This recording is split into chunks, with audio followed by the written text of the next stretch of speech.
Shalom, everyone. This is Rabbi Allen. So this week, this is my question. I know that most people have heard before that God is so powerful that he spoke things into being. That's really true, but there is much more to this, and actually it connects that thing that we know about God, it connects us with the Messiah. And so this is what I'm going to talk about today. And here's why. Because this week's Parsha is Devarim. Devarim is words. It's Numbers 1 through 3:22. The corresponding Haftarah portion is from Isaiah 1 through 127. So Devarim, it is the opening of the last book of the Torah.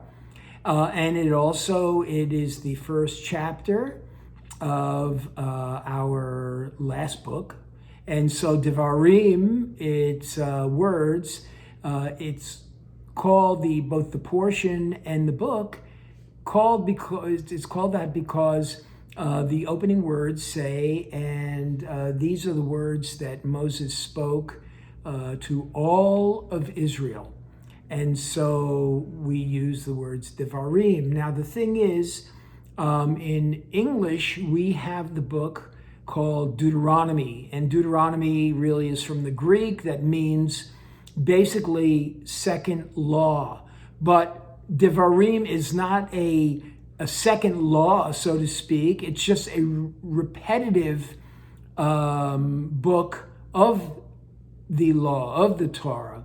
It's a repeating, so to speak, of what Moses had spoken to Israel and what God did with Israel. And so this week, because it is Devarim, words, I would like to take a look at this word. Deber, or dever, in Hebrew means word. In the Greek, it is logos, and we get the word in the Brit Hadashah, in the New Testament. John, in the book of John, he wrote his book in Greek, and so whenever he would refer to the word, he would use the word logos. Also, there's a word, and I have spoken about this maybe once, maybe twice before, just a little bit. But I want to talk a little bit about that this morning or this afternoon or this evening, whenever you're watching me. The word is memra, and it is Aramaic. And memra is a word that the rabbis used and the leaders and the sages used around, I would say, the end of the first century before Yeshua. So it's actually in the first century, before our first century that we usually count. And so the word is memra. Now, in the Jewish Encyclopedia, there is they write about this, and they say that the word memra is actually a term that is in the Targums, in the Jewish Targums. The Targums are sort of interpretive writings of the Torah, and they actually originally were spoken at the end of the first century BCE, so about 2,100 years ago. And at that time, the common language of the people was Aramaic. It wasn't Hebrew. Hebrew was really used for the prayers and for the Hebrew liturgy and for the services themselves. So the common language of the people was Aramaic. And so when the sages or the leaders would do these commentaries or interpretations on the Torah, they would speak them in Aramaic. And then later they would have written down. Actually, it was prohibited in the first part of the first century. It was prohibitive to actually write them down. The leaders, for whatever reason, didn't want it to be written down. However, they started to write them down sometime, approximately sometime in the first century, in the middle of the first century.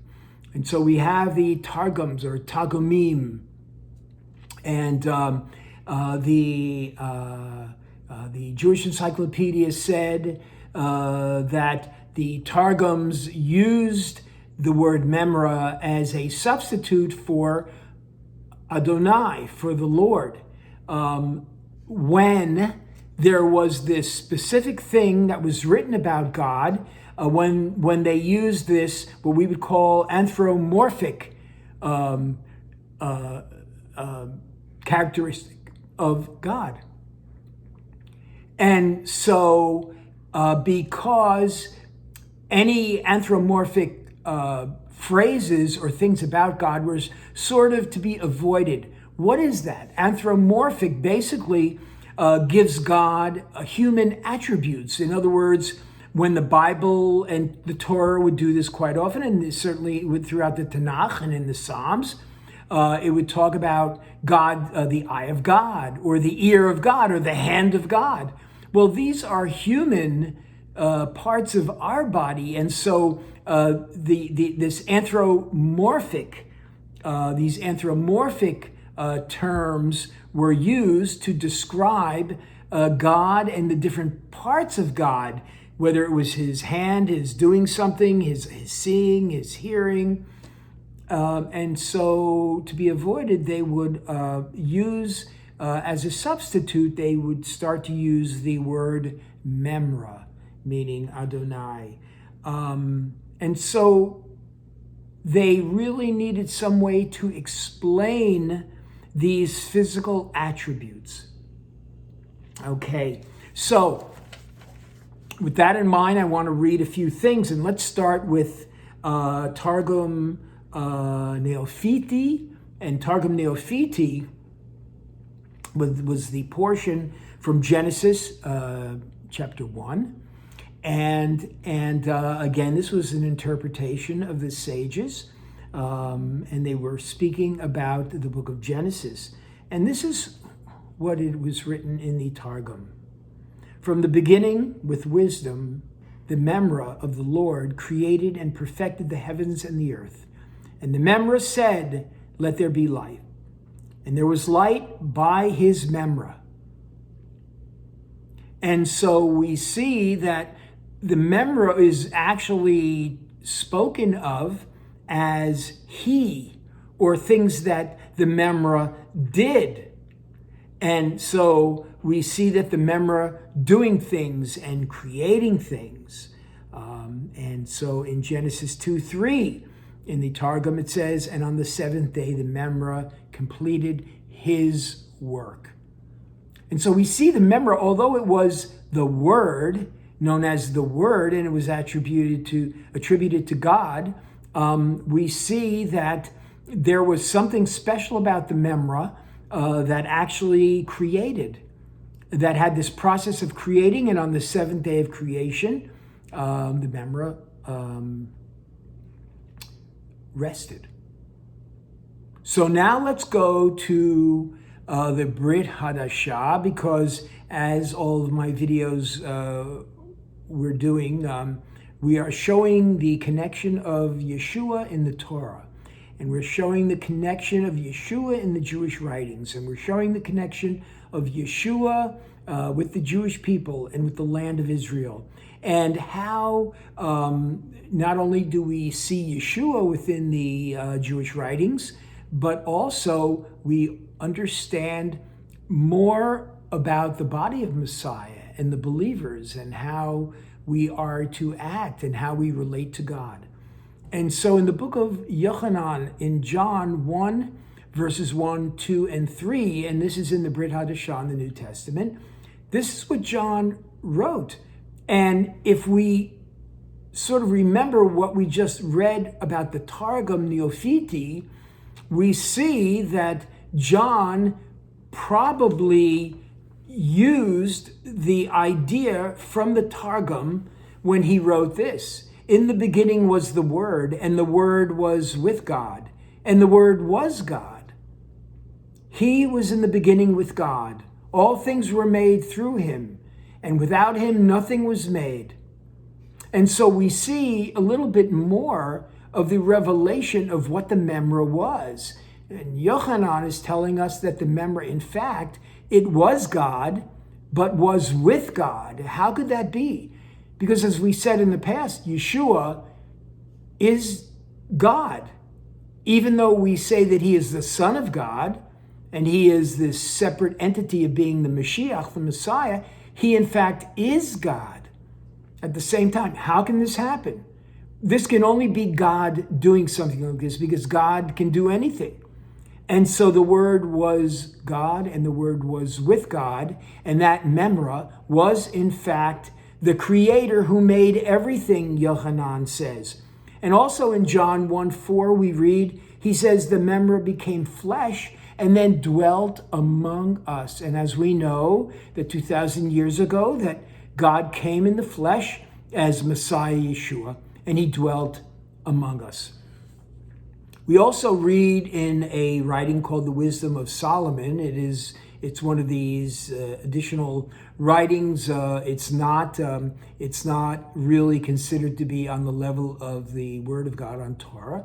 But in the Wisdom of Solomon, we read in chapter 9, verses 1, 2, and 3, it says, God is the one who made all things by his word. So even the writer of the book of the Wisdom of Solomon realized that all things were made by the Memra.